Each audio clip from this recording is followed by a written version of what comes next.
Hello again. I'm happy to see you. I'm very happy as well. Thank you for inviting me. It's a pleasure. Likewise, I'm very excited about this podcast because I've been thinking of launching a podcast for some time, and I mentally had a list of guests. But I'm very excited that you happen to be the first one on my No list. pressure on me. on because like my idea was, since I speak three languages, Uzbek, Russian, and English, and to myself I was thinking, okay, I'm gonna make three podcasts, one in English, one in Uzbek, one in Russian, and I've been in a professional um, environment as a working professional woman for a very long time. So I had images of women who I would love to bring on camera and who I would love to introduce to my LinkedIn or to anybody who's in the same industry. So I'm very happy and I'm very grateful to you that you have agreed right away. By the way, thank you so much for willing to, take this journey with me, because this is like a pilot as well. But I was thinking this podcast would be in Italian, not in English. Well, maybe my idea is going to give you an idea of running your own podcast in Italian. No, for sure. I know you have a very busy schedule, so probably, well, you never know. You never course. know. I never thought Or that you I would learn do- Italian. Maybe it's also possible. I can teach. It's a good idea as well, yeah. Margarita, once again, I'm very excited and I'm very happy to meet you.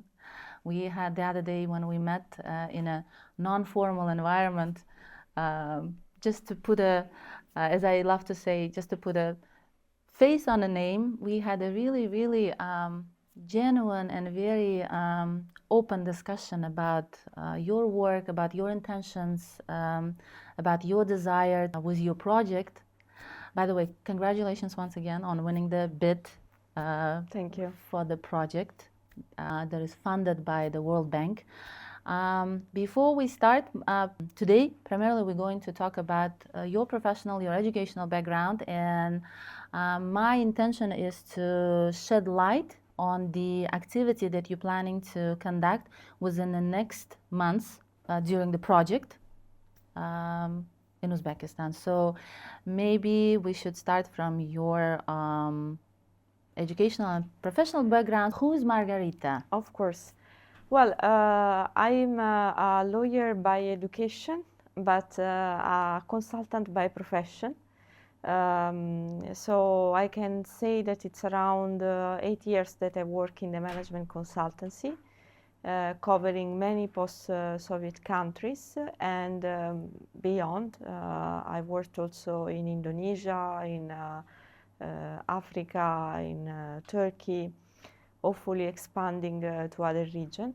And I would say very proudly that one of the major topic, one of the key area where my work is focused is actually women empowerment, a topic that I'm sure as both women is very close to us, especially because there is still so much to do everywhere in the world to ensure that women take their part in economic independence, in self-esteem in certain cases.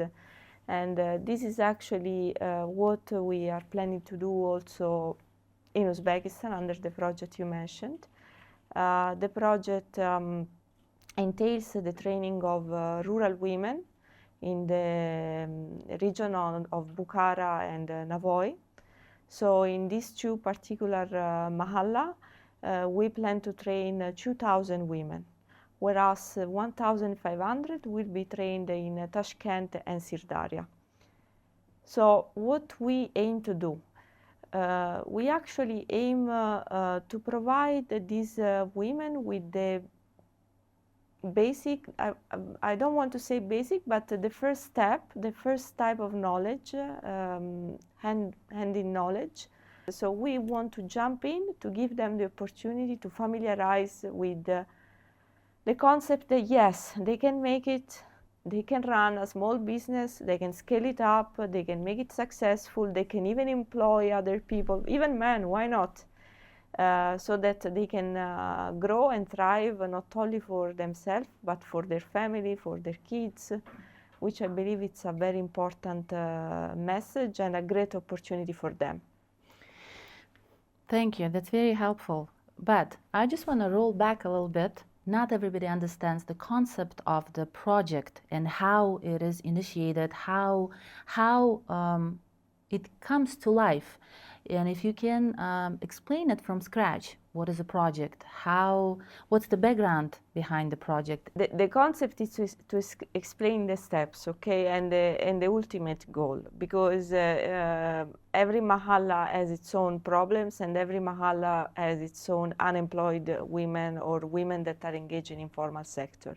So for sure, the World Bank, as well as the Ministry of Employment and Poverty Reduction, can hardly scale up a project throughout the entire, all the mahallas of the country. It would be, you know, massive, and already gathering 3,500 women will be a very hard task. To engage them, to retain them into the training, to keep them motivated. But what is the ultimate goal is to form classes, give them these instruments on how to open a business. Of course, it's our role as consultant, since we are guiding them, also to guide them in which economic sector they should focus, meaning that there is no point of opening I just give an example. I mean, a solar batteries operation and maintenance business if there is no solar panel, you know. So of course it will be our role to identify the sector that have higher potential to grow, that have a value chain material to a certain extent. And while we train these women, we can try to suggest them where to focus. It could be agricultural processing. It could be, for instance, textile, since textile is very strong in this country. And then on the basis of that, we will, once the women will develop their business plan, we will be in the position to evaluate their business idea, rank it, and the most successful will also receive matching grants, which means the benzene, the oil, to fuel their business idea. Now, you know, for sure, the ultimate goal of this program is to create taxpayer and to create people that can generate at the same time, in the near future, additional employment. So I would say that the overarching goal of the project is not to, as the Latins would say, hic et nunc, to generate business here and now, but to ensure that in the medium-long term, this result is sustainable. And that's why, to be completely honest with you, Mida, I believe the projects will face a lot of challenges, because, you know, it may not difficult to find 2,000, 3,500 women, you know, especially if you promise them money at the end of the day. But the difficulty would be to find the women that really are motivated to change their life. So as such, every business training that entails capacity building for rural women and vulnerable women cannot just stop at the technical competence. It has to have another element, and this element is psychomotivational. Is to push them beyond their limits, is to understand if they are ready to fail, because every business activity entails failure. And from failure you learn, and then you move on. But they have to be ready for that. So finding this profile in Olot, in Peshku, in Bukhara, for instance, I remember some mahalla, it would be challenging. Same for Tashkent, Buka. Yes, that was in Buka. Mm-hmm. Yeah. So just to give some example. So yes, that would be the major challenges, and we discussed this challenge together with the project, with our team of of consultants engaged with the Ministry of Employment and Poverty Reduction. So you see, I guess we will learn step by step to profile the women we are working with and to ensure that we tailor a program that is really responsive to the needs. Because one of the biggest mistakes, unfortunately, that very often happens in consultancy is to, forgive me the terminology, to copy-paste a model and then to replicate it in 1, 2, 3, 4, 5, 6, 7 countries. You know, the fact that something worked in Uganda doesn't mean necessarily that it's going to work in Uzbekistan and vice versa, because every culture has its own nuances, every every country has its own problems, starting from my country, that probably is the most problematic one. So, so yes, it will be an adaptation process, a fine-tuning process that eventually, inshallah, will end us to the end result of empowering some women. If not 3,500, even if we empower 500, I would consider it a good Success. result. Yeah. Success. That's very interesting, and thank you so much for giving all the details. But if you don't mind, I really want to suggest to speak about in more details. Who's your target audience? Well, if you could just draw a portrait of a your target audience, your one of that woman among those 3,500 that you're aiming. Yeah, I'm pretty sure that we will not find them on LinkedIn, but so I'm not sure they will see this podcast. But if you That's true, but if you are part of an NGO or an association that works with women, probably you can reach out to these women. And, that's my goal. And who we are looking for? We are looking for a woman that is okay, not formally employed, is okay, it's not engaged in official business activities, but most likely already does something informally. I mean, I've been working in Uzbekistan already 3-4 years, and I can tell that women are probably the strength of this country, a very silent strength.